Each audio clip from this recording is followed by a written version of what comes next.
महाराष्ट्रात सध्या एकच नाव गाजतंय आणि ते म्हणजे अशोक खरात. अंकशास्त्र, तंत्रमंत्र आणि देवधर्माच्या नावाखाली लोकांचा विश्वास जिंकणारा हा माणूस आज गंभीर आरोपांच्या भोवऱ्यात अडकलाय. 10 दिवस आणि 10 गुन्हे आणि एकच नाव, ते म्हणजे अशोक खरात. हा बाबा आहे की मोठा फ्रॉड, हा प्रश्न आता सगळ्यांच्या मनात निर्माण झालाय.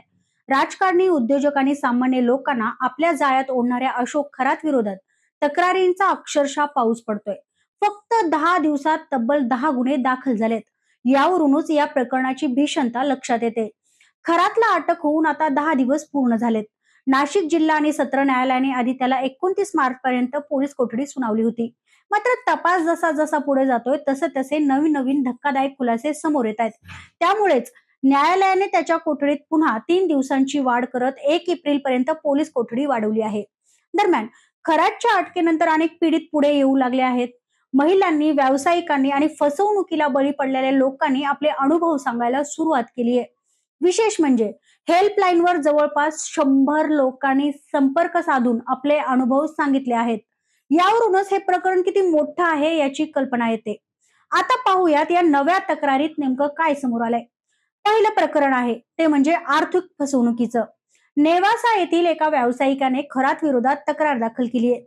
कापड व्यवसाय करणाऱ्या या व्यक्तीचा व्यवसाय नीट चालत नव्हता. एका ओळखीच्या माध्यमातून त्याचा संपर्क अशोक खरातशी आला. खरातने नेहमीप्रमाणे मोठी मोठी आश्वासनं दिली.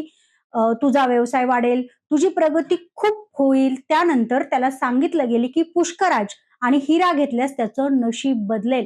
स्वतःला कृष्णाचा अवतार असल्याचं सांगत मी अंगठी मंतरून देतो, असा दावा त्याने केला.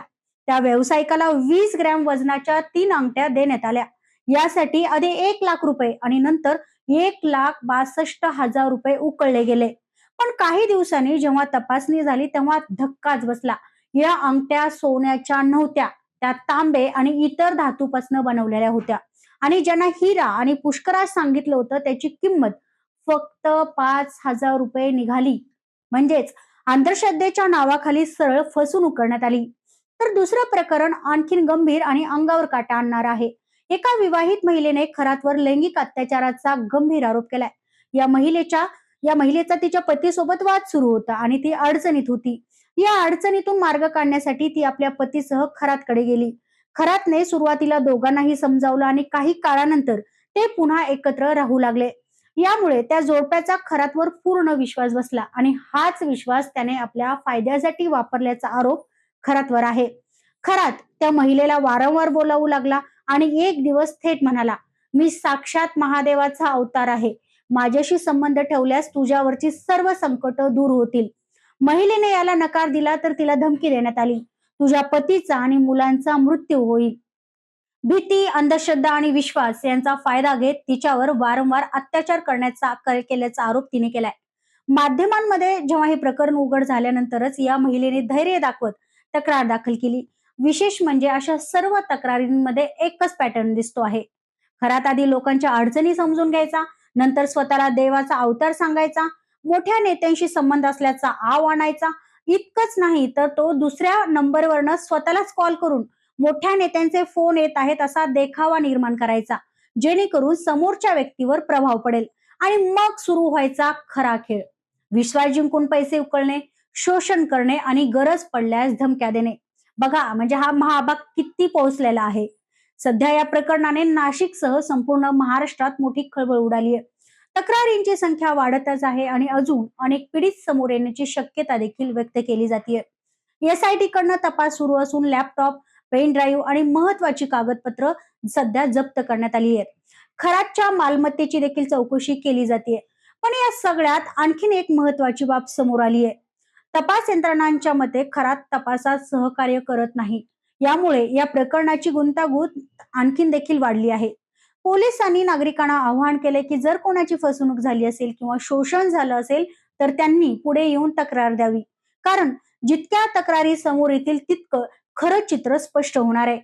आता या प्रकरणाला राजकीय देखील रंग चढला आहे. काँग्रेस नेते विजय वडेट्टीवार यांनी अत्यंत गंभीर आरोप करत सत्ताधाऱ्यांवर थेट निशाणा साधलाय. वडेट्टीवार यांच्या मते या प्रकरणात एक नवीन आणि धक्कादायक बाब समोर आली आहे.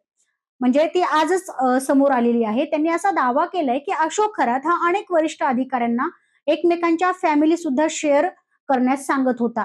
त्यांनी या प्रकरणाला अत्यंत खालच्या दर्जाचं आणि घाणेरडं संबोधत सरकारवर टीका केली आहे. वडेट्टीवार म्हणालेत की हे महाराष्ट्राची इज्जत काढणारं प्रकरण आहे.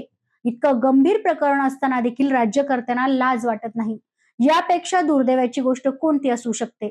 तसेच त्यांनी याआधी देखील आरोप केला होते की या प्रकरणात अनेक आमदार, अधिकारी तसेच IAS आणि IPS अधिकाऱ्यांची देखील नावे कोड स्वरूपात नोंदवली गेली आहेत. या सगळ्या आरोपांमुळे प्रकरण आणखीनच तापलंय आणि आता या सर्व प्रकरणाची सखोल चौकशी व्हावी तसेच यात सामील असलेल्या प्रत्येकावर कठोर कारवाई व्हावी अशी मागणी जोर धरतीये. सध्या या प्रकरणाने नाशिकसह संपूर्ण महाराष्ट्रात मोठी खळबळ उडाली आहे. तक्रारींची संख्या वाढतच आहे आणि अजून अनेक पीडित समोर येण्याची शक्यता देखील आहे. खरं तर हा प्रश्न फक्त अशोक खरातचा नाही, प्रश्न आहे अंधश्रद्धेचा, जी अजूनही समाजात खोलवर रुजलेली आहे. देव, धर्म आणि श्रद्धेच्या नावाखाली लोकांच्या भीतींवर, अडचणींवर आणि विश्वासावर खेळणाऱ्या अशा लोकांना वेळीच थांबवणं सध्या गरजेचं आहे. कारण जर आज आवाज उठवला नाही तर उद्या आणखीन कोणीतरी या जाळ्यात अडकू शकतं. आता सगळ्यांची नजर आहे ती या प्रकरणाच्या पुढील तपासावर आणि प्रश्न एकच आहे सगळ्यांच्या मनात, अजून किती धक्कादायक खुलासे समोर येणार? तुम्हाला काय वाटतं? राजकीय लोकांचा, अधिकाऱ्यांचा या प्रकरणात पाय खोलात आहे का? कमेंट करून मला नक्की सांगा आणि हा व्हिडिओ आवडल्यास लाईक करा, शेअर करा आणि सबस्क्राईब करायला विसरू नका. धन्यवाद.